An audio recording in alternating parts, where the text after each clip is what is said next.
Well, and since everyone's here, I'll call us to order then. Officially. Looks like 4 after. So we start, I'm going to switch a couple things just in order. Let's do the minutes first. Start easy.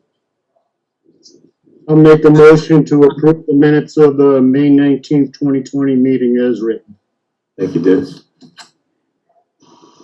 Do I have a second? Second. Okay. Are there any changes?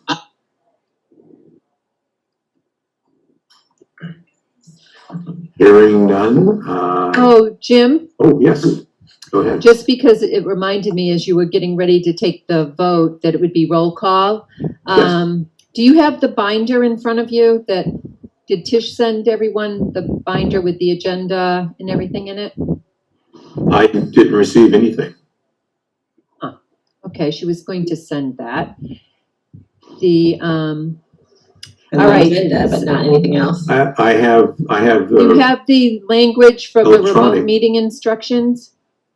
The binder would be electronic. It's an, Okay. I'm sorry, I'm using That's- terminology that we've started using in the department. The Okay. electronic. If you could read the second page about the remote meeting instructions, please. Actually, I don't have the second page. I've just got the agenda. Okay. So, I'm going to The second share page, it. 2-page agenda. This is what I'm going to do. I'm going to share it. Yeah, it's a 2-page agenda, but do you just have 1 page? all I have is 1 page, yes. I'm going to share my screen and you can read the meeting instructions from my screen, okay? Okay. And I think what we did at that May 19 meeting was the roll call. So it's like, and I think the way we handled it was people would identify themselves, or we'd call on people so that we wouldn't talk over each other. So like, you know, Stephanie would go Jim, and it would be Lee, yes, and Stephanie would go Ed, and it would be Hans, yes. Right. And that way it just helps it move really, really easy. Okay. We have done this, Stephanie, at our last meeting. Right, but you have to do it at every meeting. I have to read it. Okay, You have to read it. Every meeting. Just, Every and I'll meeting. scroll up as you get to the right. You won't get any sympathy from me. Right, right. Or me. I do it for Brockton too. So. Well, I will put on my lecture voice, so then you can wake everyone up after that, if you would. You have the electronic zapper, right? Button that wakes everybody up. No. No? And you can see it now, right? Yes, I can see it. I'll read Okay. it. In keeping with the ongoing emergency order of Governor Charlie Baker to limit gatherings and maximize social distancing, under the legislation passed to address remote board meetings during the emergency declaration, this meeting will be conducted over Zoom. Attendance by board/commission members will be remote, and remote attendance shall count towards quorum. The meeting will be broadcast live and recorded on ECAT.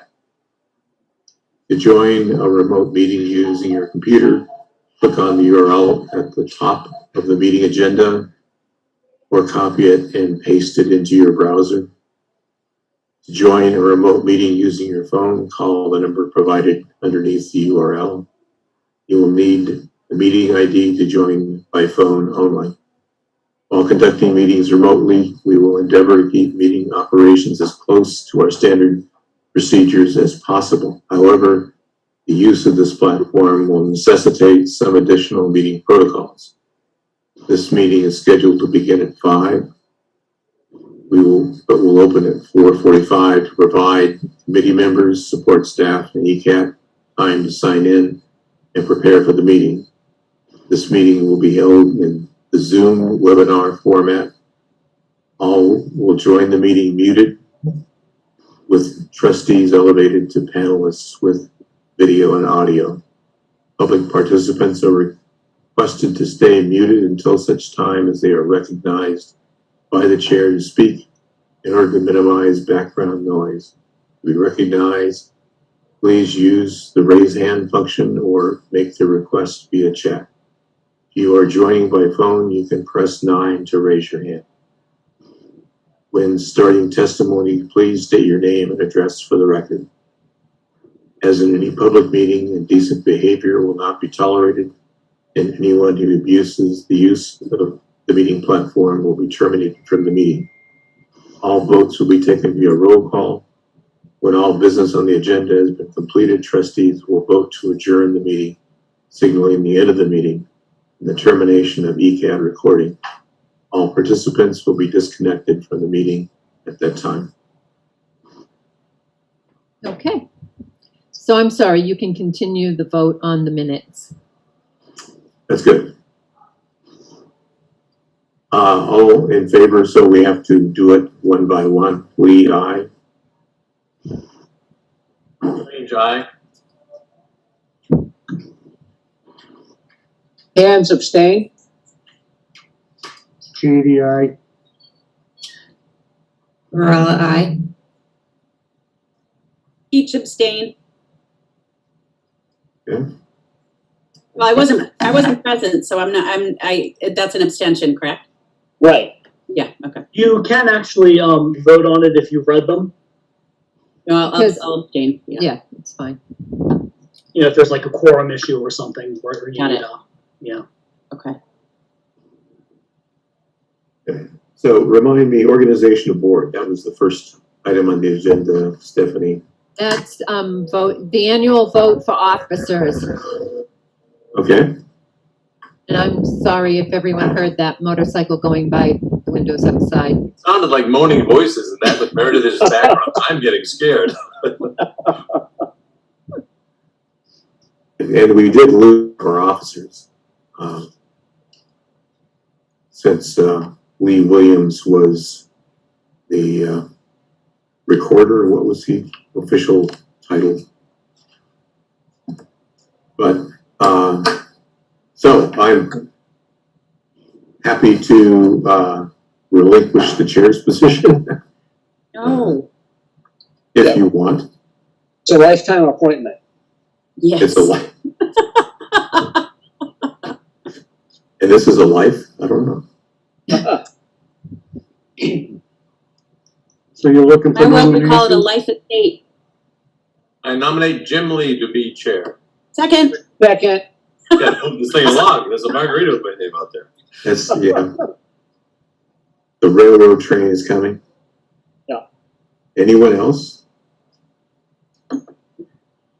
What about the chairman and vice chairman? That currently is held by Greg Strange. I nominate Greg Second. Strange to be vice president, vice chair. Vice chair, second. It's the greatest day of my life.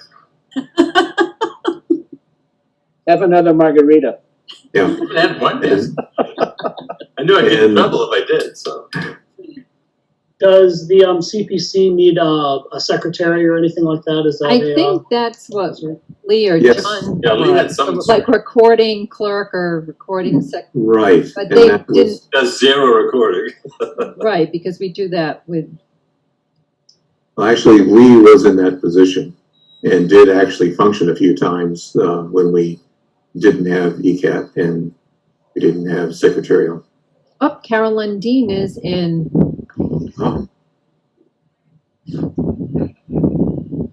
Oh, What's the plan for replacing Lee? They actually had candidates who submitted their request to be appointed. And the select board went through the interview process and made an appointment, and that individual subsequently, after accepting the position, stepped down. Oh, So now we're back where we were. how insulting. Sounds like our former town planner. What? Oh, which one? Which one? Not you came back.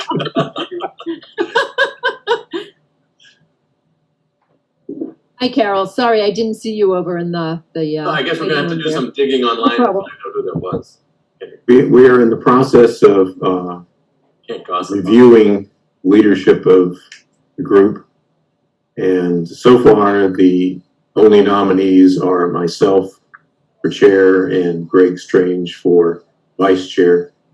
If you wish to put yourself forward, please feel free.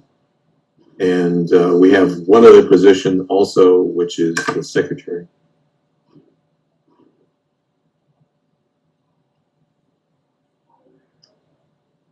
So does anyone want secretary's role, or should we leave it empty for now? I think there's a new person coming on soon, isn't there? You vote that person in? I'll do a random selection on my computer. No! Oh, look at Mr. Sheehy. I had the Hollywood Squares version, and or the Brady Bunch, and Peter Brady just got the job. Geez, how prescient was that, huh? The Hollywood Squares, and now here we are. Yeah.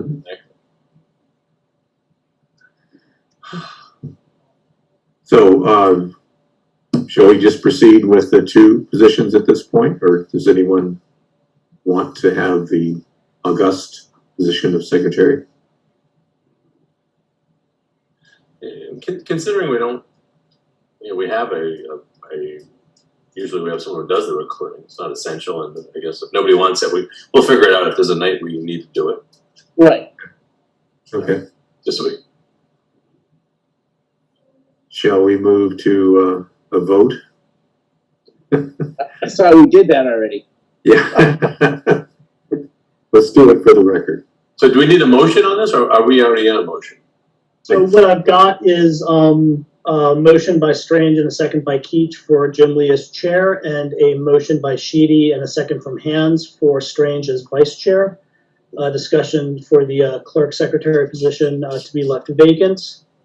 And then we'd go to a roll call vote. I believe it could be that, well, actually, we should probably do it too, right? Because we had two different motions, 2 different seconds. Well, you could do it as a slate. Yeah. Bring the slate. All right. How do we go? Okay. Lee, aye. Strange eye. Varela, aye. Sheedy, aye. Hands aye. Lundin, aye. And did we get Varela in there? I think Varela and Keach said aye at the same time. Got it. Thank you. Okay. So the next item is Sounds like a peacock in the background. That's my dog whining. Oh. a letter of thanks and recognition to Lee Williams. This is Ed Hands reminding us of that. Thank you, Ed.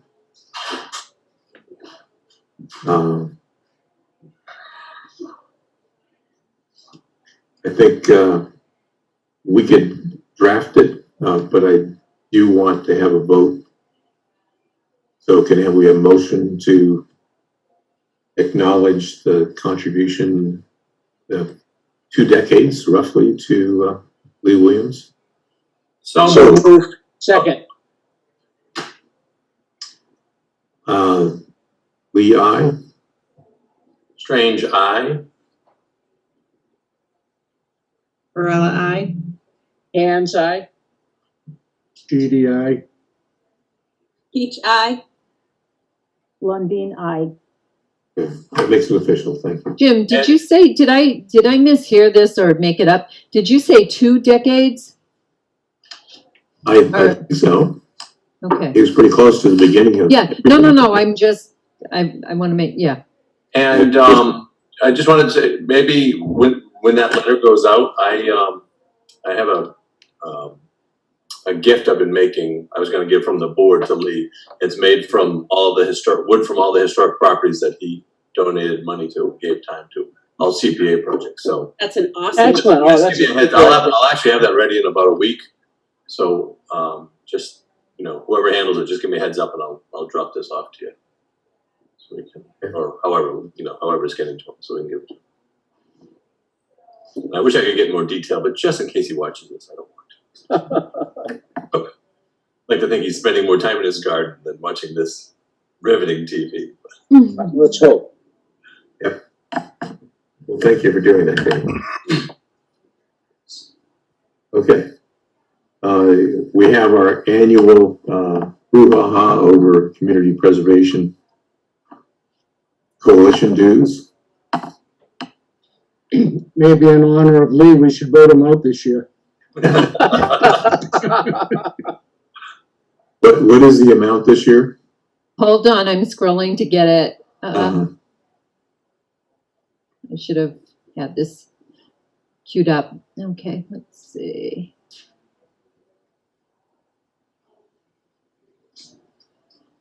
All right, the dues are $4,350. Oh, they went down.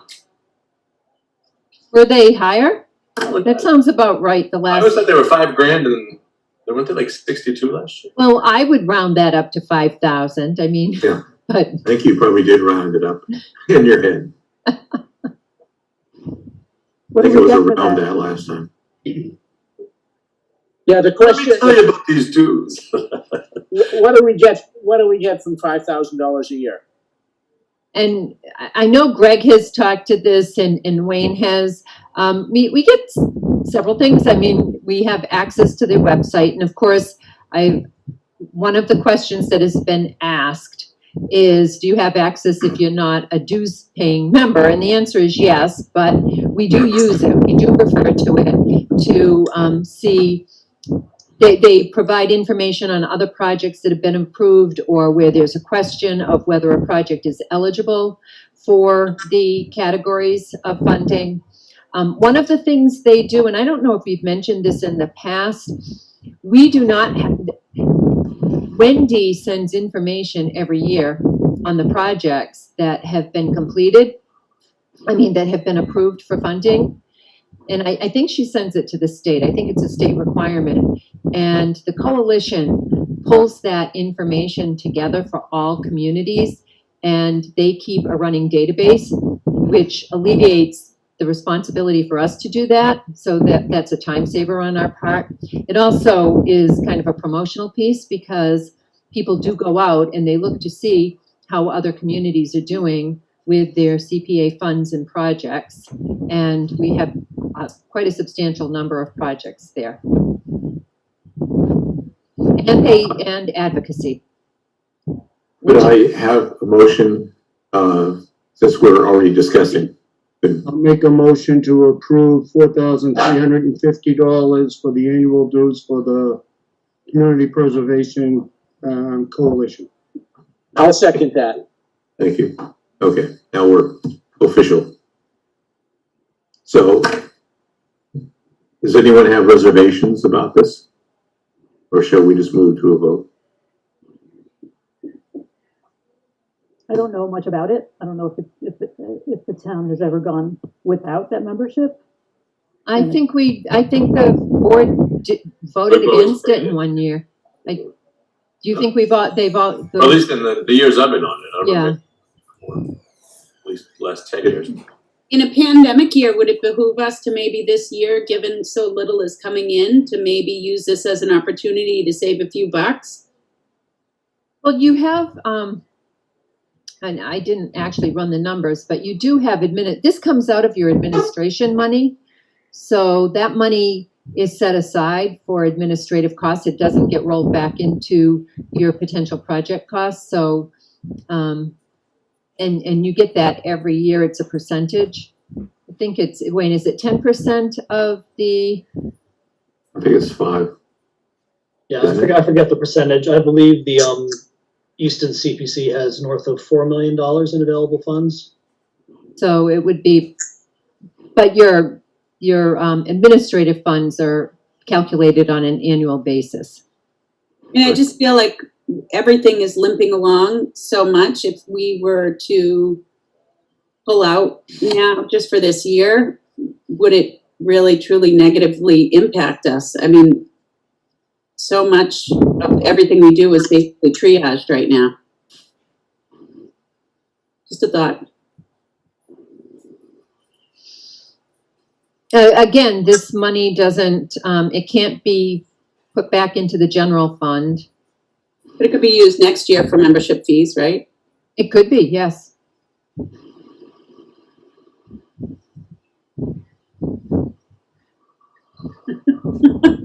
I think that we do rely on the information, we use it. I think that is some obligation to pony up our share. Yeah, I mean, I think it's a good resource, and I understand what Meredith is saying, and I certainly have been one of the leaders on this board and looking for fiscal responsibility the last few years, but, you know, haven't been successful with that. And this is just a deck chair on the Titanic as far as I'm concerned, after I look what we spend sometimes and don't really worry about it. So I don't know what we gain by not doing it, other than, you know, why weaken the coalition? They do good work. Fair enough. Seems like we're at a point to vote. Lee, aye. Strange eye. Varela, aye. DDI. Anne's eye. Each eye. Lundin, aye. Am I messing up the eyes? I think I missed that part. I'm like waiting for someone else to. Are we supposed to go in a specific order? Not really. I found with my meetings, it can be more helpful to just call on people. But, Okay. you know, people can just pipe up if they feel so moved. It'll all work Okay. out. One way would be to go in order of how you see people, but I understand that the order I see you in is different. Yeah, how you might see I people. had that brain wave several meetings ago, and then I realized, oh, but everyone's order is different on their screen. Definitely, you're either Paul Lind or Alice the Cleaner, so I'm not Yeah. sure. Yeah. It's on the show.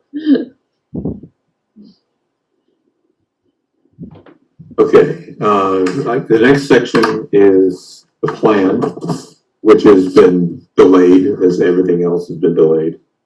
We really haven't looked at this for a while. This is the CPC plan for 2020, which we have to get done in the next few months, or we'll have to change the title. About the only thing that the subcommittee, which was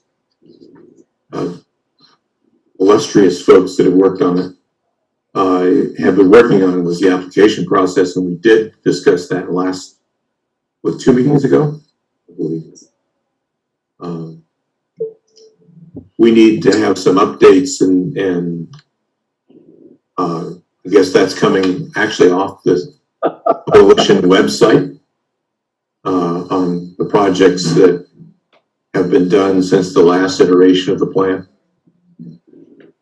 So we're kind of at a point where I think we can pull this together and share a draft plan with everyone.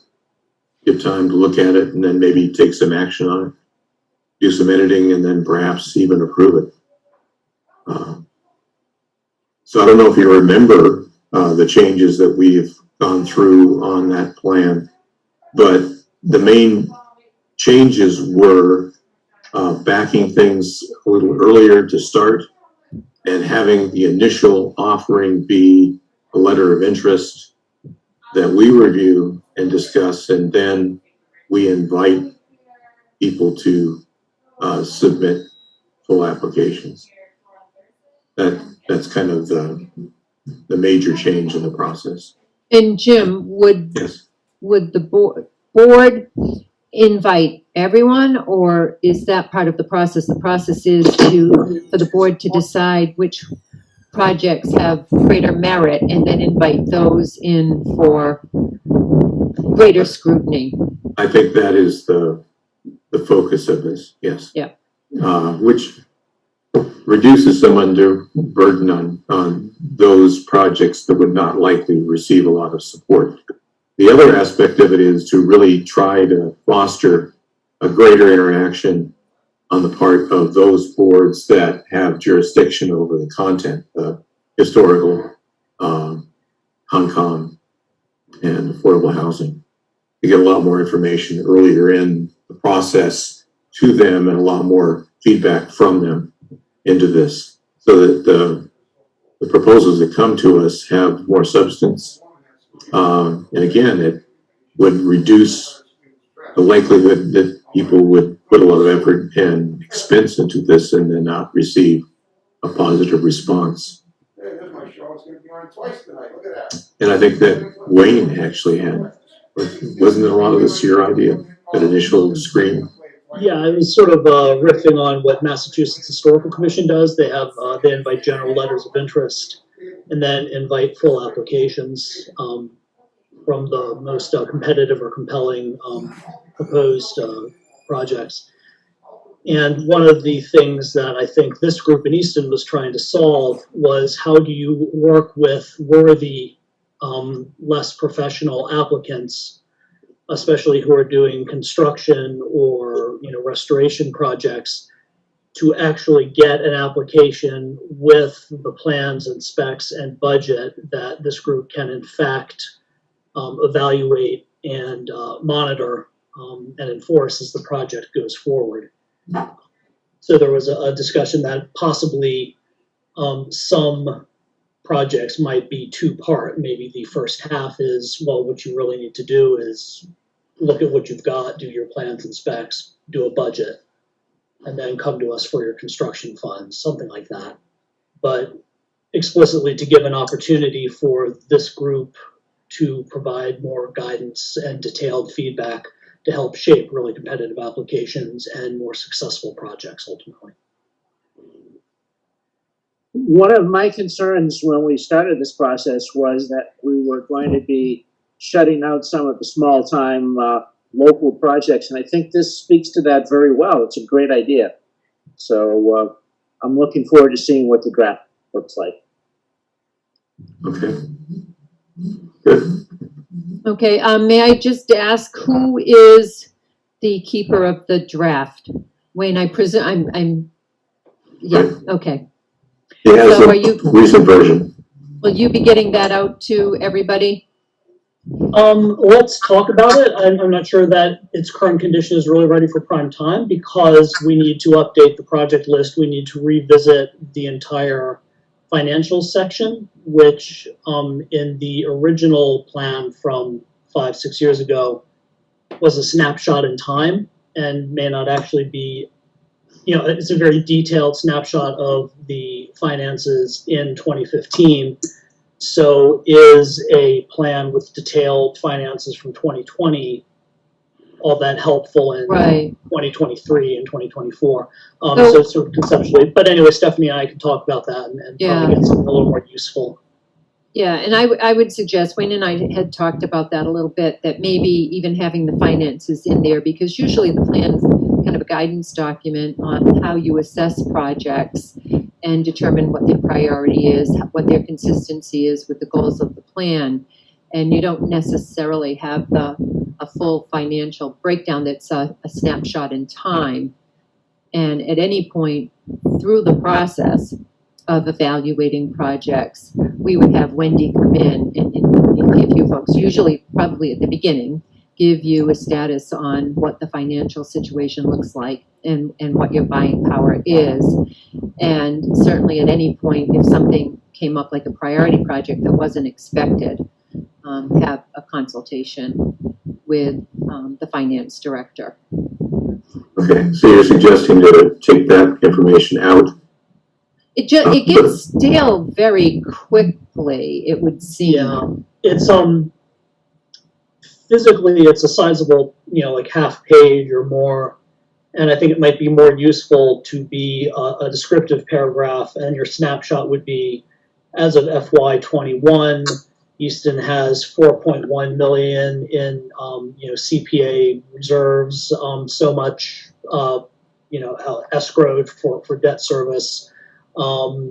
Historically, X percentage in state match anticipated going forward, so that you'll maybe have a very short, high-level snapshot of what's happening in FY21 without it being very stale information about project by project or account by account by account, which is just not relevant 2 years from now. And what probably, again, is more helpful, and we've done in past years, is providing that annual financial update, looking at all the projects that are currently being funded, what the balance is, what is being paid for in debt, what the debt service life is for each project that has been funded through bonds. Okay. That's fine. As long as the document does include a complete list of completed projects, funded projects, I think that would be a useful appendix, perhaps. But it's nice to see all of that together.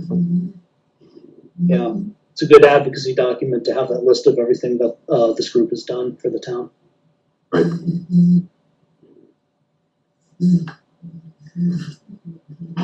Okay. One of the things we should do is, the document does address priorities. We really haven't changed that much. But just go through when we get a draft and make sure you're comfortable with that statement. Okay. So I guess, Wayne, you're up. This is the update on the rental assistance program. Right, so in May, the Affordable Housing Trust allocated $80,000 of trust funds for an emergency rental assistance grant program.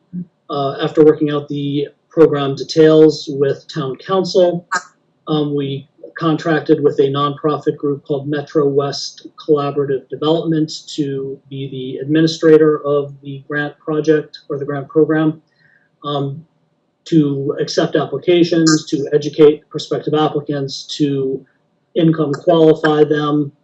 The program now works such that there is a three-way participation agreement between Metro West as the administrator, the tenant as a participant, the landlord as the entity which receives the funds. The funds are for 3 months, paid monthly, $800 for a 1-bedroom, $900 for a 2-bedroom, $1,000 for a 3-bedroom.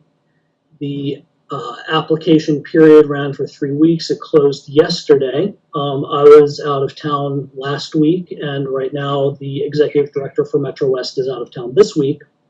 When she and I had a conversation last Thursday, she said they had received over 40 inquiries, but only 4 applications at that point. Anecdotally, she has seen in other towns there can be some slowness in uptake of such programs for a variety of reasons. One, a lot of folks in financial difficulties are receiving unemployment checks with the bonus and have been using that to make their rent payments. 2, it can take a while for the news of the program to filter out for people to understand it, and it can take a while for people to actually respond. A lot of applications are received towards the end of the application period. So we will keep running with the already allocated 80 grand until that's expended. And next week, Stephanie and myself and Metro West are going to have a conference, or the week after when Stephanie's back in the office, to sort of debrief on how the program's running, see if there are things that we can or need to or are able to change to make it more usable for folks, and possibly revise things based on that. Because secondarily, you'll remember, and thank you very much, the CPC recommended and town meeting very generously approved an additional $250,000 for rental assistance at the June 22nd town meeting. And before we start signing contracts with anyone for that money, we want to make sure it is in fact needed, being spent effectively, if there are better ways that we can direct funds as part of this program. So we want to sort of see how this pilot phase, this first phase, has run, and to learn some lessons from that and see if we need to change anything. And there's also a very strong suspicion that as the unemployment has now expired, we're likely to see a lot more people much more interested in accessing these funds. So it may well change in the weeks ahead, but we're holding off a bit before we fully commit the additional money. Make sure we're doing it responsible and useful way. Thank you. Any questions or comments?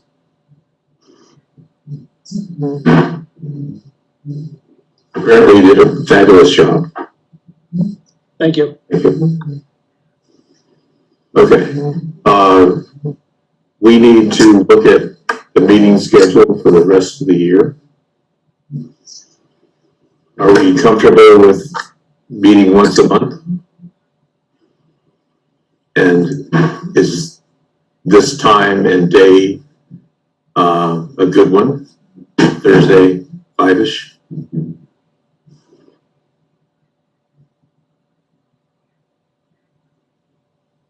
For me, later is better, later in the evening. Yeah, sports actually, they just came out with the sports are back for kids. So later will probably be better with 3 kids playing sports. 5 might become tough soon. But is the second Thursday good for people? Because that's what this would be. This is the second Thursday, and on the third Thursday of the month, I have another commitment. I have no objection to the date, but I think a slightly later time would allow the public to attend if we had something on the agenda. Yeah. Slightly later being what, Carol? What would work well? 6 or 6:30. Okay.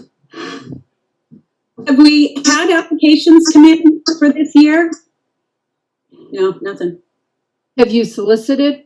No, we've not. We want to finalize, we had discussed previously sort of sitting this year out while we revise the overall plan and the application process, and then be much more intentional with soliciting applications with a new process.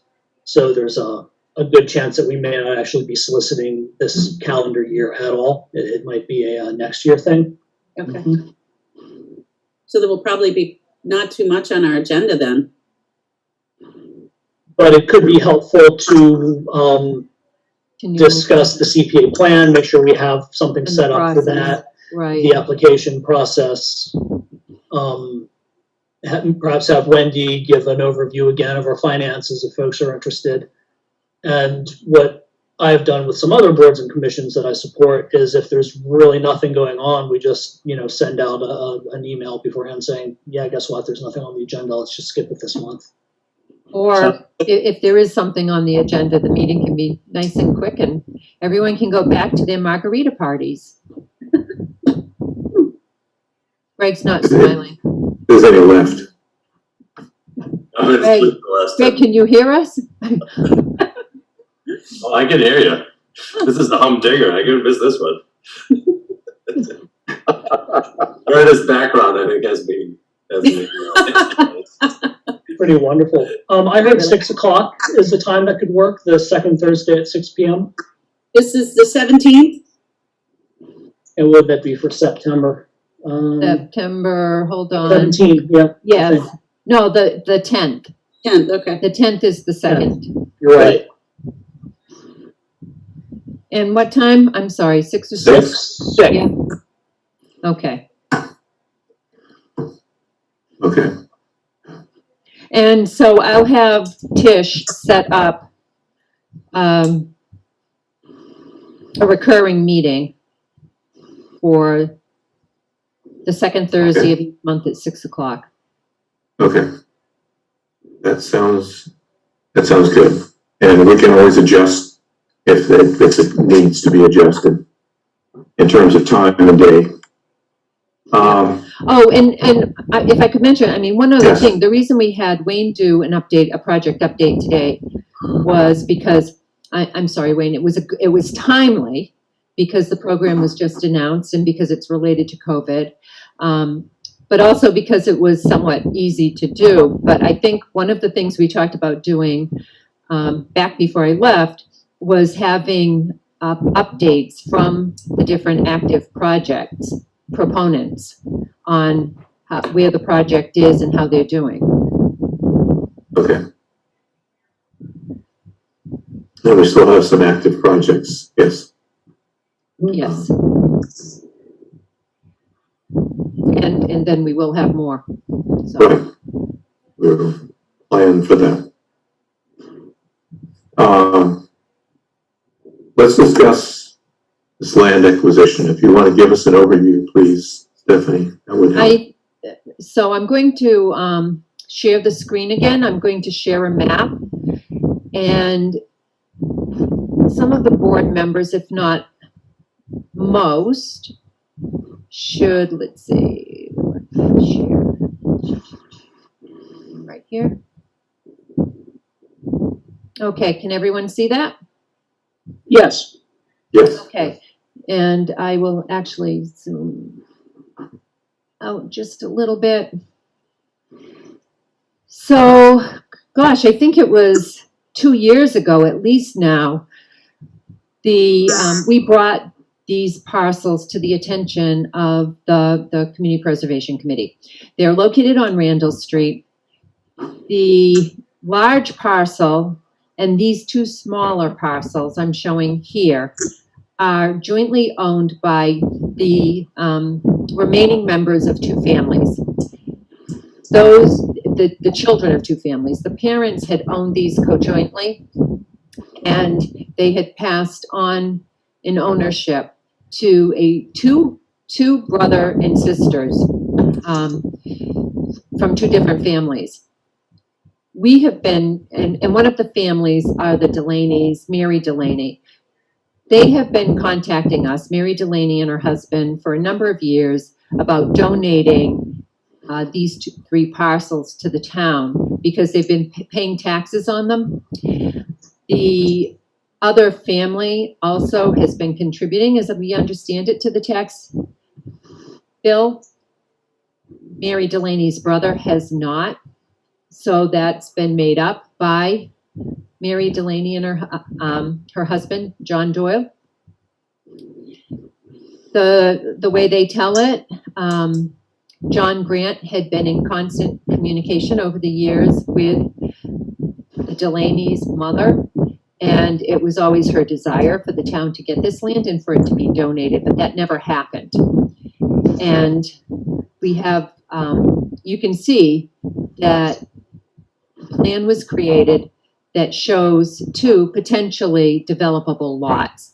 I don't think the wetlands, which are these lighter areas here, this is based on the Mass GIS data layer, and it's an approximation of where the wetland line is. In most cases, the wetland line is generally larger, and I don't think they ever had it delineated. They might have, but it's probably been 10 years since the lots were configured. The other family, the Polanos, who own these lots in ownership, own these lots with the Delaney's, own this parcel outright, the Polano family. So the last time we talked about this with the CPC, it was about possibly approaching the Polanos about maybe purchasing this land for housing, and it would give us better access here. The lots could probably be reconfigured, maybe get a couple of houses for affordable unit, and then this land would be added to the Clifford Grant Management Area, which is what you see here in orange. We sent them a letter letting them know we were interested in having a discussion. It took them a while to respond. When they responded, we got back to them, and it kind of took a long time to hear back. I guess the Polano sister died in the meantime. While I was gone, they came back and approached the town and said, gee, we'd be interested in talking about possibly selling the land. So that's, they did send an appraisal, but it's probably quite high. But in any case, this is the land that's being proposed. I think the things that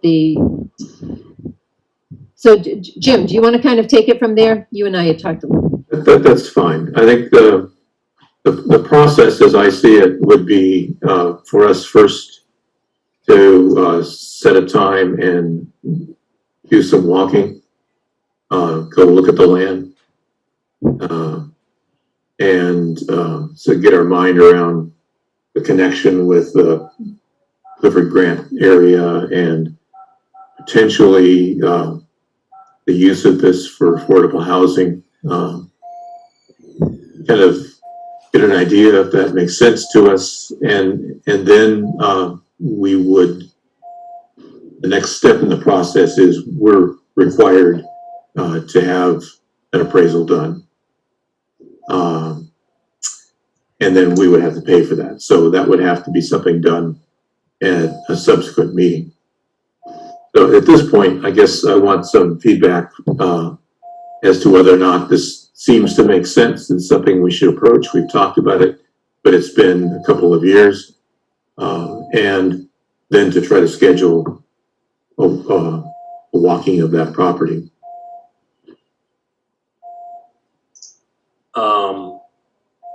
Didn't I hear they wanted to donate it? Originally they did, and that is off the table at this point in time. And there are some reasons on their end primarily. Okay, so here's my concern. In the 10 years I've been on this commission, I've seen the process become more and more burdensome and very expensive. So often we always talk about priority parcels, which are always just open space development. It had nothing to do with, affordable housing or any other type of development, because we're not the development business. So I see a big chunk of this that isn't developable because it's soaking wet, so it really has very little value. So if we went in and got that for short money, I'm all for that. That's great. Let's continue to get open space. But when I hear, oh, we want to do a couple of affordable units or this or that, and I know that land pretty well. I know the process, what it takes to develop it from my experience at the planning board. And I also know how things become incredibly slow and expensive when they are developed by municipalities. 300 Foundry Street, for example. And that's not a shot at anybody participating in this meeting. That's just process. But just like when we talked about back in May, about we're going to help all the renters and we're going to pay 20% of what we were donating was going to go to administrative costs of a nonprofit. And so, yeah, I'm fine. I'm fine with grabbing a piece of wet land that we can get for short money. But the other part, if they're going to develop 2 or 3 or 4 acres, better ways that if we want to create affordable units, there are better ways that we can do public-private partnerships instead of buying a piece of land that we're going to pay too much for because we're going to get it appraised, and then I'm going to hear the people say, well, we have to go with the highest appraisal so we don't get sued, which is so counterintuitive to everything. Appraisals are subjective, and then we're gonna end up giving it away to Habitat for Humanity or something. But we're gonna pay an awful lot for money, awful lot for a little bit of land that we have flexible development tools. We have other ways to do that we've done, frankly, a good job with the town for creating affordable units that don't cost the town anything and actually get benefits to the town and result in mitigation when we can get them through boards and not stalled at boards. That's good. So anyway, I'll get off my horse. But yeah, I just want to say one thing about the appraisal process. The appraisal process is actually to protect the town from paying too much. It establishes more of a ceiling than as never how it's been in the last 5 properties we've looked at. We know all the things that have been said at executive session, and I won't get into it here. But that is not how it's been presented at all. I strongly disagree with that statement. well. I agree with you, that's how it's supposed to be, but that's not how it's been. That is not how it's been. Can I chime in? Yes, please. I don't think it's a great time for their town to be buying land right now. It's a seller's market, and unless this were a parcel that or one that we absolutely had to have, but you're gonna pay an outrageous premium for it. Like numbers we've never seen before, because that's what the real estate market is at. they are complete numbers that we've never seen before. And the inventory, certainly land, is so unbelievably low in inventory that in 20 years I'm seeing numbers that I would never have thought I would have saw.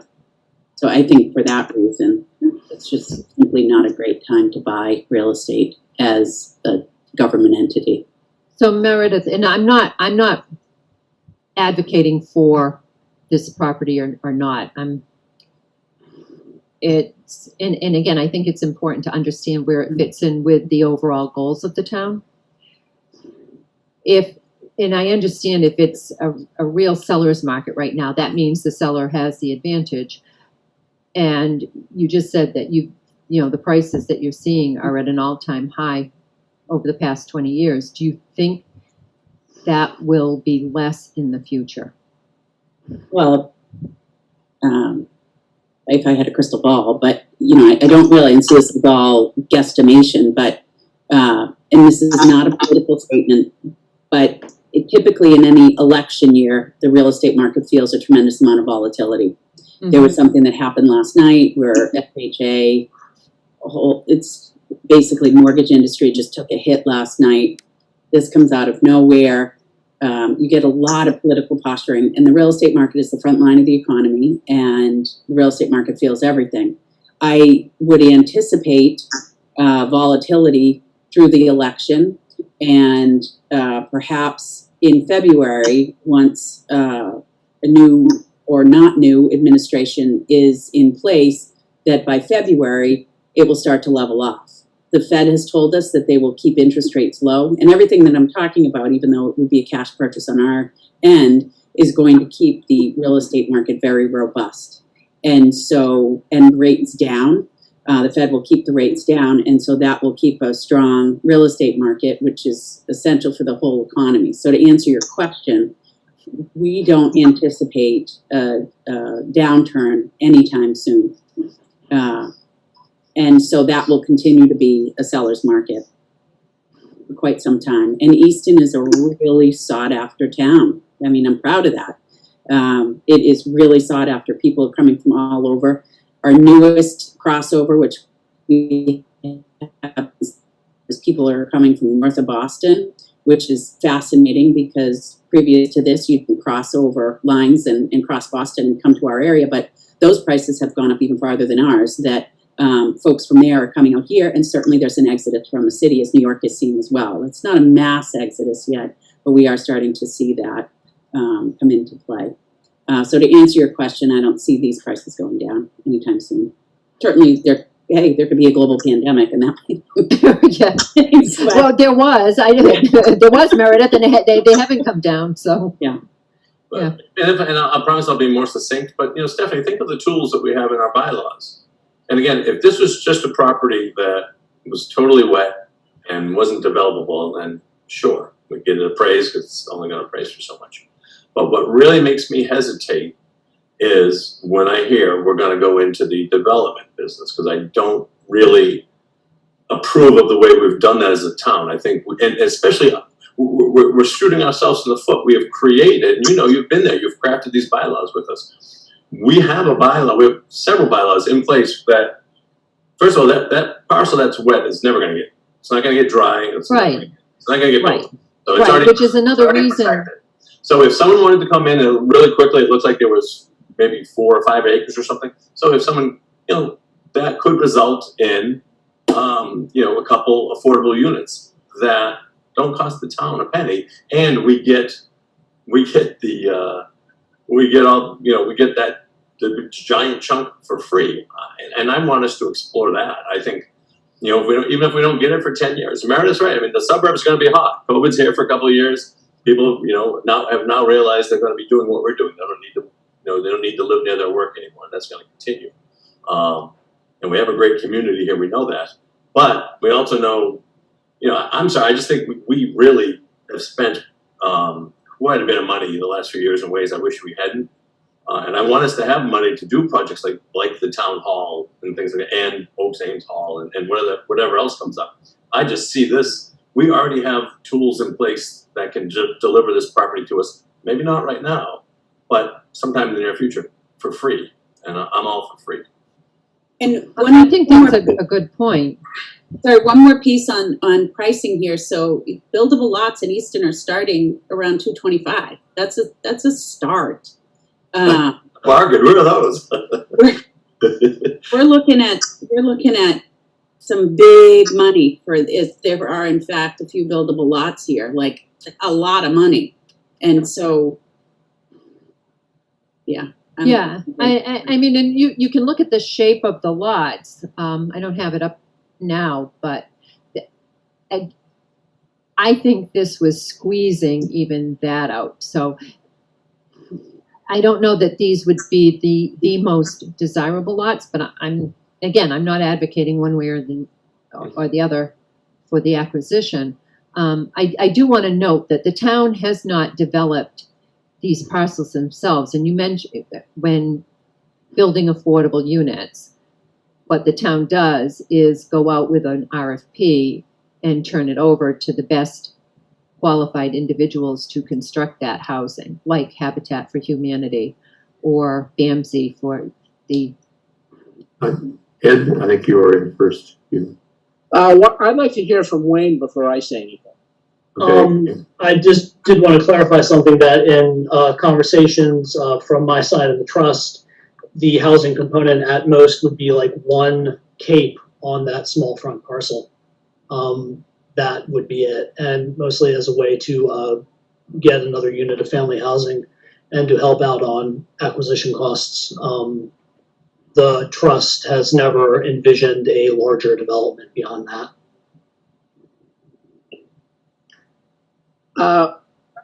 I'd like to say it never cost anything to look. It sounds from the narrative that Stephanie presented that at some point we could have gotten this land for free with a donation if we just were a little more interested. Maybe we could be a little more interested now. It doesn't mean we have to buy anything. Yeah, and Ed, to be clear, actually, the problem with the donation, and I wasn't clear about this, the problem with the donation wasn't on our end. It's tied up with the fact that the Polanos weren't interested in donating the land, and the brother, only Mary Delaney and her husband were interested in really donating the land and pushing for that. And that provides another advantage to the town because you've got these, it's an advantage, it's also a conundrum. You have these parties that are holding this land and they have had a very difficult time coming to an agreement on the value of the land and what to do with it.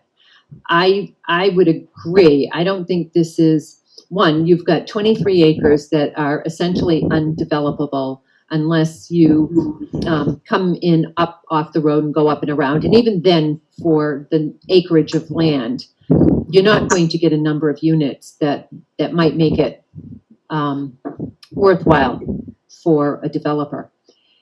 So I think that if there's interest in on the town side, sorry, that was another motorcycle. On the town side, I think you're more in the driver's seat than the seller for these particular lots.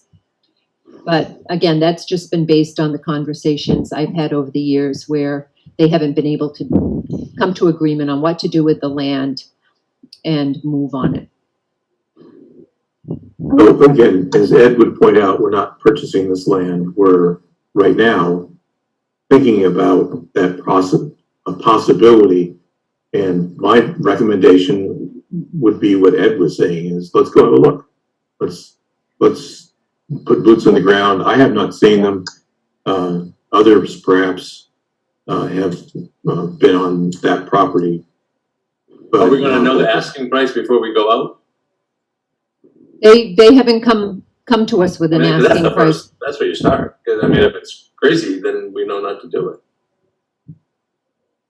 I wonder, has the option been explored that we would accept a donation of the large lot, the 23 acres? Well, that's what I was just talking about, Carol, that was what one of the members of the ownership parties wanted to do. But couldn't get the other owners to agree. Okay. Well, it would seem to me that there's that potential value, according to Meredith, in these house lots on the other part of the property. Maybe if that was presented in a proper way, we could solve that problem without having to buy the house lots that we don't necessarily think we can afford to pay for. So I'm all for exploring it. And I'm personally mostly interested in the 23 acres of wetland to add to the grant reservation as open space. If we can get that at a reasonable price, that might work more efficiently than buying house lots. Has anybody had a discussion with the owners about some of the new federal programs that are out there? Tax relief when you give large parcels of open space that is potentially developable, that you give it up? New programs? I'm not familiar with new programs. You know, this is what I think is missing sometimes. We used to have Lee and we had John Grant. These guys would go out and talk to the property owners, and you know, the community would do some of the work here, and then we would, you know, and then we would have it figured out, instead of we would take this big official route and everything has to be, you know, all it seems to do is create really long process and really expensive prices. Someone should recommend they should look into donating those 23 acres, because they're, you know, this doesn't give them any leverage, and then they can, you know, because if any developer is going to look at that, they're going to, if they're savvy enough and understand our bylaws, they would see what they could carve out of those 4 to 8 acres that look like they were uplands, and then they would leverage it by speaking with conservation and open space advocates and say, and affordable housing advocates, and say, look, wow, we could do a 8-lot conventional subdivision. Well, by your bylaw, that's an affordable unit right there. But because we have over 35% open space, there's an extra unit, and we could, you know, and if we could use a lot transfer bonus, so you know, they could end up getting, you know, and they could end up getting some developable units, and the town could get 2 or 3 affordable units out of it that wouldn't cost us a penny. That's what I'd like to see. We've worked with professional, we've worked with the people who have written most of the Massachusetts zoning over the last 5 years, and we've created great programs. And I'm kind of perplexed why we're not pushing in that direction, so that it costs us $0 to get the land. And to agree with Greg. I think for once I agree with Greg. Oh, you would agree with me more than once. You just don't want to say it publicly. I think we're in trouble. Yeah, I think at this point, you know, when Jim and I talked, because Jim's suggestion was going to be to go out and walk the land and look at it and then have a discussion. I think at this point, if you're going to continue in the discussion, you probably should go into executive session. So what's your preference? Do that now, or go out and look at the land and then consider it at our next meeting? I'd like to see the land. I haven't been over in that part of the area in a while. We could try to set something up.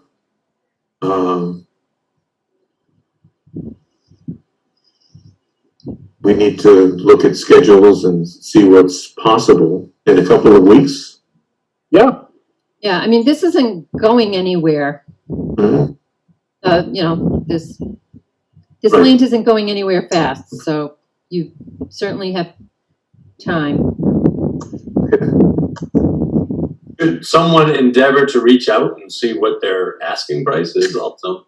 One thing to look at the land, but if you don't know what's, you know, when you shop for cars, you have an idea what the sticker is. It should be the same for land.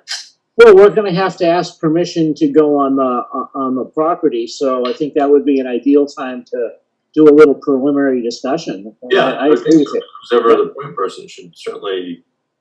Again, if you want to go into executive session, because I think we're entering into that ground, as I said, they did they did do an appraisal, and I think we could look at that as a starting point. I was told that that wasn't necessarily what they were looking for. We go into an executive session so we can have a conversation about what those numbers are? Or is that? That's fine. Yeah, I mean, we had planned, we have it on the agenda, and you folks, what's going to happen from a logistical standpoint is we're going to have to, the committee's going to need to vote via roll call to go into an executive session, not to return to open meeting. And we close out this meeting and go into the other Zoom room, which you have the link to, and continue an executive session there where there will be no members of the public allowed, and there will be no ECAT recording. Was that the invitation we got this afternoon? The second one, yeah. I'll make a motion to go into executive session. That's return. Second.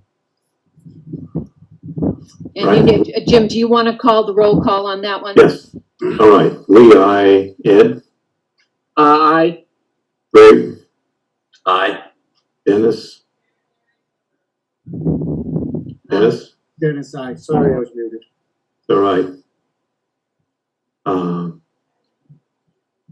Meredith? Aye. Carol? Aye. Amanda? Aye. All right. I'm going to get that meeting started.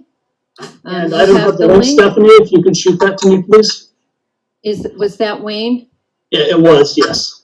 Could someone send that to Wayne, because it will take me a minute to find it and I want to get the other meeting open. Excuse me, technically you're gonna have to amend your motion. To have Stephanie and Wayne present. Oh, Exactly. yes, thank you. Yes. Thank you. Okay. So with that, do I have a second? Second. And we have to vote over again. Aye. Aye. Ed? Dennis? Chidi, aye. Amanda? Aye. Meredith? Aye. Carol? Aye. All right.